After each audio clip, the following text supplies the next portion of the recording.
right, welcome to the next episode of First Time Home Hustle. I'm Kim McCarty, and this is... I'm Dave Stahl. And we are here today, and we're going to talk to you about how much money do you need when you're ready to buy that first home. I think this is the biggest question that I get is, well, how much money are we going to need, right? And so I thought, let's just go through some of the traditional costs. Now, where we're located, we're in Texas, so our traditional costs may be different than New York or California. So we're going to be broad on what those costs are, and of course it varies state to state. So we'll talk about that. All right, so how much money do I need? Let's just start with the very first thing you're going to do is talk to a lender, right? Right. And okay. We're going to talk about how much you've saved for down payment. There we go. And don't be confused. Your down payment and what you have to bring to closing are not the same. So typically the question I ask is, how much have you saved to put into buying a house? Okay. I don't ask about down payment percentage or any of that because it then becomes confusing. Right. Because if you know how much somebody had saved, then you know what program you can come up with the program and then incorporate these other costs that we're getting ready to talk about into the money that they've saved. Okay. So first thing is you find out how much money do you have in the bank, down payment. Right. Okay. All right. So now they've told you they have X amount in the bank. Now where do we go? Well, we start talking about what the actual costs are, and I'll put together a fees worksheet. Okay. I know you've got something similar that you send, but that fees worksheet's going to include lender related costs, title company cost, how much we're estimating homeowners insurance is going to be, property taxes, all of the things that you could possibly have to pay before you negotiate anything with the seller. Okay. So when I sit down with the buyer, you're sitting down doing an idea of what we're going to need at closing, all said and done, and what the payment's probably going to look like. Like you're doing everything. I'm sitting down and saying, okay, here's the money I'm going to need at the beginning. So for me, it's going to be earnest money, right? So that's usually the very first thing we talk about. I'm going to need 1 or 2%, and that's what's traditional in our state. 1 or 2%, depending on multiple offers or just a traditional sale. And then in our state, we have what's called an option period. Your option period is where you do your inspection. Now, there are many states where you don't have to do an option period and give money for a set time to do inspections. I know I used to practice in Kansas, and we didn't have that option period. It was just a certain number of days to do your inspections. So in our state, an option period basically says to the seller, thank you for taking our offer. Thank you for taking your house off the market for us. Here's $100, $500. I've even seen $1,000 if it's a very competitive market. This is money that the buyer potentially could lose if they walk away. So these are the conversations that I have: earnest money and the option money up front. So 1 or 2%, and then $500 to $1,000 on the worst case scenarios for that option. I'm fairly certain that the earnest money piece, 1% is standard really 1%. Across the country. 100%. So if you're doing something other than that, you're either trying to make your offer stronger, right, or you just don't have a lot of money to bring to the table. Right. I would say most of the time I'm still doing 1%, but what I may be doing is adding an additional 1% after we get through the inspections, right? Just to make the seller feel more confident with our offer. Inspection fee here, our inspection fee somewhere between $500, $600, just depending on the size of home, pool, sprinkling system, AC, stuff like that. And then the appraisal fee. So talk about an appraisal fee for people. Well, appraisal fees are really going to be dictated by the property. Okay. Size of the property, location of the property. Is it on acreage? Is it rural? What exactly is it? So we'll find, appraisal fees, they'll range anywhere from $500 to something that's like a one-off that the appraiser's just like, this is a lot of work. Yeah. And it's going to be $1,200 to $1,500 depending upon what it is. But most of the time, if you're like in suburban America, $500-$600 right now in June of 2023. Yeah. I time dated because the prices change. Right now, you're $500 to $600 for the appraisal. Okay, so we've got your earnest money, your option money, your inspection fee, and appraisal fee. Those are all things we need up front. Correct? Right. Okay. Right. And then everything else comes at closing. Right. So you've got your down payment, closing costs, your first year of insurance, and then your prepaids and your taxes. So let's talk a little bit about those closing costs? Because that's something that I think people are interested to know what is included. Well, I think one of the biggest things that I find that people are confused by is your earnest money and option fee. When you go to closing, they go to offset those closing costs that It's you a credit, pay. yes. So if you've got the seller paying closing cost or you're down, whatever that money is, that earnest money and option fee goes to offset it. It's not extra money that you have to pay. Correct. It offsets what you would have brought to closing. Right. Okay. So we talked about paid up front. We talked about closing costs that are paid at closing. So now your typical upfront fees we talked about. And then let's look at your at closing. So this is basically all the stuff that you are calculating. Right. So lender fees, most of the time, you're going to find lender fees that are anywhere from 0.5% to 1% of your loan amount. And that doesn't take into account if you're buying down the rate or buying discount points or anything to get a lower rate. Right. So typically lender fees 0.5% to 1% of your loan amount. Okay. Title companies, there's going to be a closing or escrow fee that you as the buyer pay and the seller pays too. Those range anywhere from $350 to $750. Right. Time stamped again, Right. June 2023. Right. But those are paid by both you and the seller. Right. You're going to have a title policy, whether the seller pays for that or you do, that's dictated under contract. You're also going to have, and that's the lender's title policy. Okay. You're also going to have an owner's title policy that you're going to pay for, and it's going to say at closing that it's optional.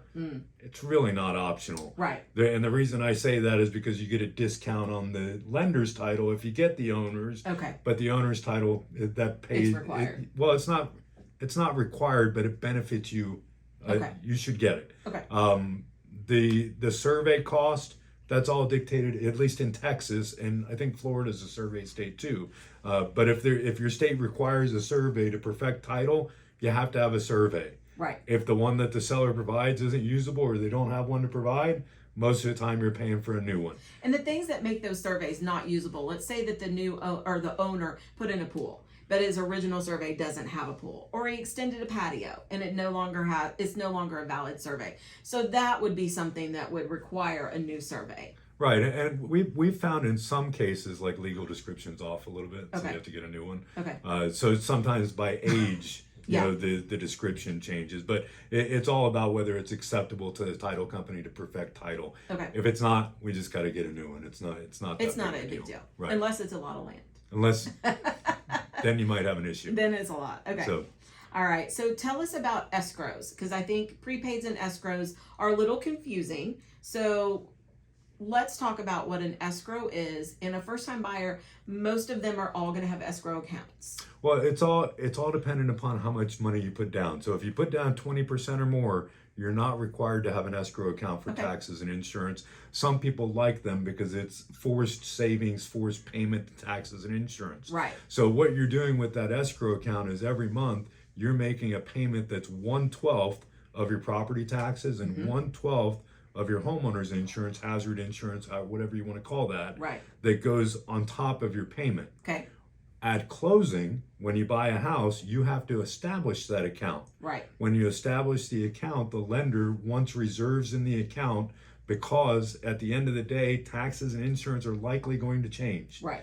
If it winds up being more than what you had in the escrow account, there's shortage, and that's a whole different conversation. But For sure. you have to build that escrow account. Most lenders, they want 2 to 3 months of reserves going in that escrow account at the time of closing. Okay. You also have to pay your first year's insurance at closing. Right. I know a lot of people, It's very confusing. Well, Yeah. but I get this question all the time. I pay my insurance monthly, Dave. Yeah. Yeah. That's great, but when I get the insurance bill Yeah. and the declarations and it says you owe X number of dollars, I don't have a choice. We have to pay it because the insurance company says if it's not paid, you're not insured. Correct. If you're not insured, you don't get a loan. So we have to pay it. And you're kind of thinking about it when you pay that insurance for the first year and you start escrowing your taxes and insurance, it's for the next year. Right. Right. So you've got to have insurance on the property for that first year. Right. So you have to think of it like that. Like I'm paying for this year and I'm saving for next year. Right. So whether you have the escrow account or not, at closing when you buy a house, You're paying. you have to pay that first year's premium. Okay. Okay. All right. So that's going to be those typical closing costs and prepaid items. Correct. Okay. So let's just break it down, because I think I'm a numbers person. I like to see, okay, what's the bottom line going to be? So what we did is we just did a sales price of $350, and we kind of went through your standard cost. So Right. earnest money of 1%, $3,500. Option fee, let's just say you're in somewhat of a competitive market, because $350 is a very competitive price. So $500 for that option fee. Your inspections standard $600, appraisal $600. Let's say we have to get a new survey, $600. Title policy around $2,700, and this is if the buyer's paying. Because Right. in this price point of $350, you're probably in a very competitive price point. This is going to make your offer kind of bubble to the top if you agree to pay Right. this. And I'll talk about the title number. That's all of the title. That's the title insurance. That's the endorsements. That's their recording fees. That's all of it. So if you split it up and you go, ooh, seller's paying the owner's title, the lender's title policy, then they're really paying about $2,180 of that number. Right. And at least in Texas, all the title companies that we deal with have a little calculator on their website that you can plug in. Ooh, my loan amount's $350, and it breaks out for you what all the fees are. So Right. No that's how matter we came up with what that title company you close at in the state of Texas, it's a set fee. Right. State based regulated. on the sales price. Right. Title policy, and we'll have an episode on vocabulary. What is a title policy? Right. But just to quickly tell people, the simple answer is it basically gives you free and clear title, making sure that all liens are paid off on the house prior to you taking ownership. That's the easy, simple version of that. All right, so now we're going to do our down payment. We're going to do an FHA loan at 3.5%. Okay, so that down payment is $12,250. Our insurance for 1 year, $2,400. Our escrow account for 3 months in reserves. And what we did is we took that insurance and we took the taxes divided by 12 and then multiplied times 3 months. So that equals $2,875. A closing fee of $700 at a title company. And then your lender fees, which is a 1% on the base of the loan. So a total of $30,102 is a very rough estimate, but probably pretty accurate as to what you're going to need. And I think that most of the time when you're talking to a good lender anyway, when they come up with these numbers for you, I hope it's an overestimate. Okay. Because and the reason I say that is because it's a lot easier if I go, hey Kim, you've got to bring about $30,000 to closing, and then we get to closing and it wound up being 28. Yeah. Instead of, oh Kim, 35. I'm sorry, you got to bring 32. Yeah. And now you're struggling with the other $2,000. Exactly. So most, at least in this scenario, we really have done our best to try to overestimate it, Yes. and really in a simplistic fashion, show what the numbers are that what you would have to bring to closing. Well, and you may not be paying that title policy, so there's another $27 back. You may not have to get a new survey. There's $600 back. Right. So right. there are some costs that vary depending on the situation in the house that you're buying. Right. Okay. Right. And remember, everything varies state to state. So in Texas, it may be one way, but in another state, it's completely different. Yep. All right. Anything else that you think we need to touch on about money that we may need?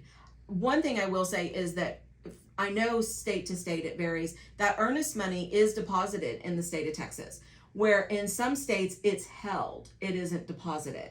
So I know that for a fact because I've had people that have moved here and they're like, wait, you deposit it? Yes, we deposit it. So it has to be good funds. I'm sure it has to be good funds in other states. Yeah. But they sometimes hold it. They don't deposit it. So in the state of Texas, we do deposit that earnest money. So we need you to move the money there so that it clears. Yes. Anything else? I know that has come up for me before. No, I mean, depending upon the house and its location, you may get your inspection report back and go, ooh, let's have an engineer look at this because at least in Texas, cracked bricks or something that makes you think that there's a foundation issue, or right. We're looking at the roof and we're not real sure. Right. Let's send her. There are other things that can pop up, but that's going to be on a case by case basis. For sure. And if you have a great agent, they've got a great list of vendors who they can call and ask.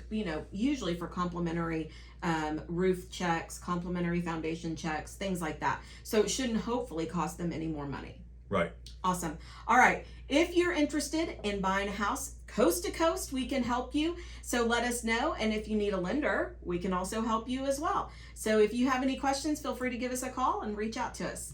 Thanks and have a great day.